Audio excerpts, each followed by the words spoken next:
At the end of the day, you are a fraud. And needlessly, you're not a stupid man, you're just an insecure one. Dr. James White? If you want a doctorate, go earn one.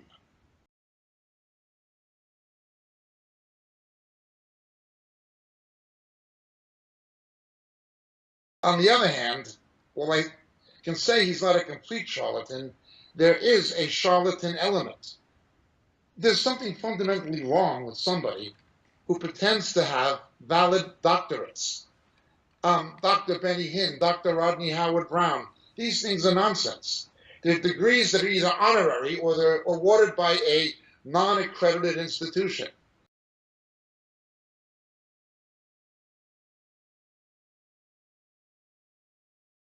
This pseudo-academic fraud. These people are not genuinely scholars. If they don't have a doctorate, why would they say they do?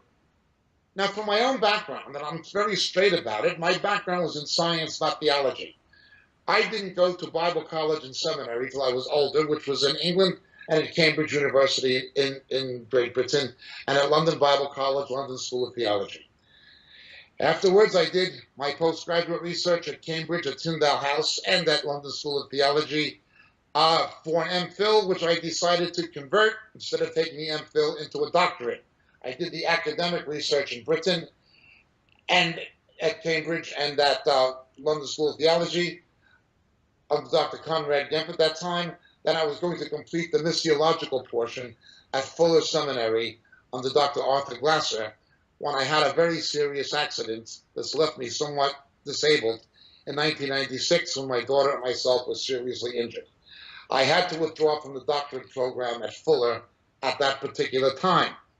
But I believe it was God's providence. Fuller has gone so far off since the days of Dr. McGavern, Donald McGavern, under people like Peter Wagner and the unfortunate influences of the Vineyard Movement and other things, that I wouldn't want a doctorate or anything else from Fuller, of which Mr. White is a graduate, but it's not where he got his PhD or his THD either. He has 2 false doctorates. Now this makes him a phony. It makes him look like a charlatan. It makes him look like a pseudo-academic fraud, a make-believe scholar. You either have the doctorate or you don't. My background was in science. I switched to theology after becoming a Christian. But I never finished my doctorate due to an accident and due to divine providence. I don't believe God wanted me to be in Fuller.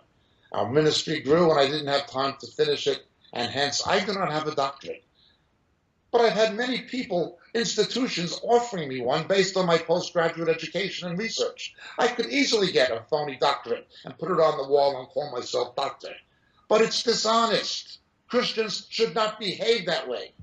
When I see somebody doing what he did, and there's others like it, Rodney Brown does it, Kenneth Copeland does it, Thomas Ice does it, it is dishonest. It's charlatanism. It reveals an insecurity.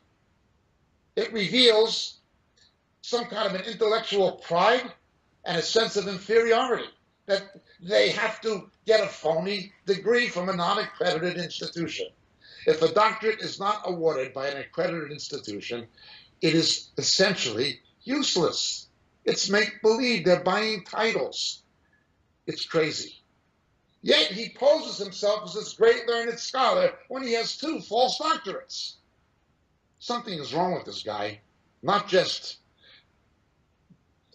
as an academic or as an apologist, but he's got some kind of a problem in his own life, his own walk with the Lord, when he has to resort to this kind of dishonesty and deception, misrepresenting himself as having a scholarly credential that he does not have. Now, I regret in some ways not having finished my own doctorate, but it was for medical reasons and it was for providential reasons. It never happened. If God wanted it to, it would have. I'm good with that. No, I'm not an academic, but I am academically trained. I'm not a scholar, but I am scholarly. I will put my academic education up against anyone's, including James White's, any day. He belittles certain things, beginning with my name. Now notice, before dealing with the issue, he takes the ad hominem approach. James, Jacob, they mean the same thing. Well, due to the Jacobites in the King James Bible, yes, Jacobus from Latin was mistranslated as James. Why is that? I was named after my father's grandfather, who was Jacob. They came to the United States. They anglicized it to James. I immigrated to Israel. It goes back to Jacob or Yaakov. My family is bilingual. Live in Israel, live in England, live in America. Hence, I have legal documents saying my name is Jacob, and I have legal ID saying my name is James. To apply for an American passport as an expatriate and to have obtained British residency and right of abode in Great Britain, I have to show all names that I use legally, James Jacob. That is my legal name for legal reasons because of my situation of having legal identification from two countries that I had to present both to the American State Department and to the British Home Office. That's my name. I don't know why he makes a joke of it. However, he's wrong. It's not like Johann and Johannes and John mean the same. James is simply the way that the Jacobites mistranslated Jacob. So he's wrong. He also made fun of my Arabic. Well, my Arabic is not fluent. It's pretty good. If you go on our website, Questions for Our Arab Friends, you'll hear the Arabic version of me presenting the gospel, asking questions to Muslims in Arabic. No, my Arabic is not absolutely fluent, but it's not bad for a non-Arab. I'd like to hear his Arabic. It's not inshallah, that's pronunciation. Two separate words in Arabic. Inja, Allah. Inja, Allah. They are two separate words, Mr. White. Don't misrepresent yourself as having an expertise in Arabic when you don't.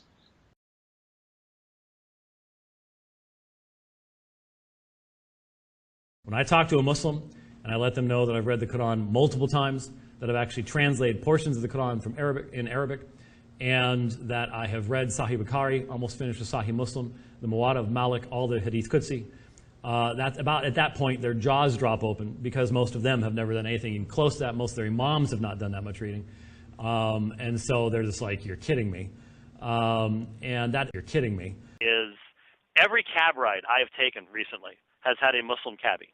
Mm-hmm. And we have had fascinating conversations because I am able to narrate the Islamic Hadith. And they've never met a Christian that could narrate to them the way their imams narrate to them from the Hadith. Talk about buying an opportunity to really open a door. You're kidding me. I'd like to hear your Arabic. Go on our website for the evangelistic clip, and you can hear mine. I'd like to hear your Greek. You didn't look at the original meaning of the original languages in your refutation. You're kidding me. I am able to narrate the Islamic Hadith, and they've never met a Christian that could narrate to them the way their imams narrate to them from the... You're kidding me. When I talk to a Muslim and I let them know that I've read the Quran multiple times, that I've actually translated portions of the Quran from Arabic,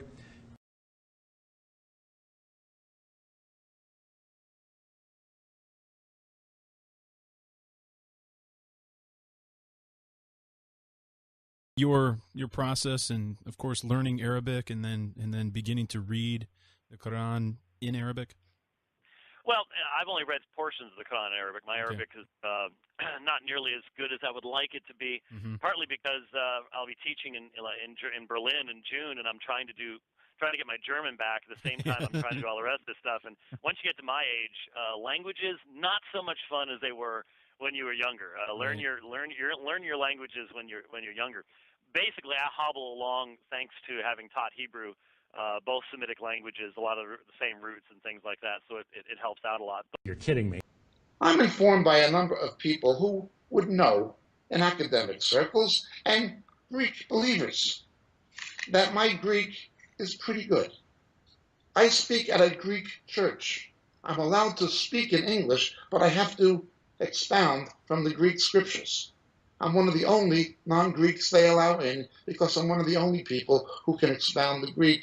I'm translated from English into Greek, but I have to read the Greek. And believe me, that church, if I made any mistakes, they would call me on it.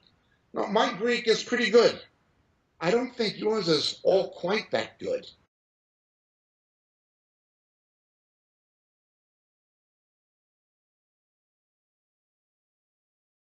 My Hebrew is also fluent. אני מדבר עברית טוב מאוד. אתה מדבר עברית? אני כן מדבר עברית. I can speak Hebrew as you can English. I also read Latin, not as well as I did in my youth, but I certainly can read things like the Vulgate.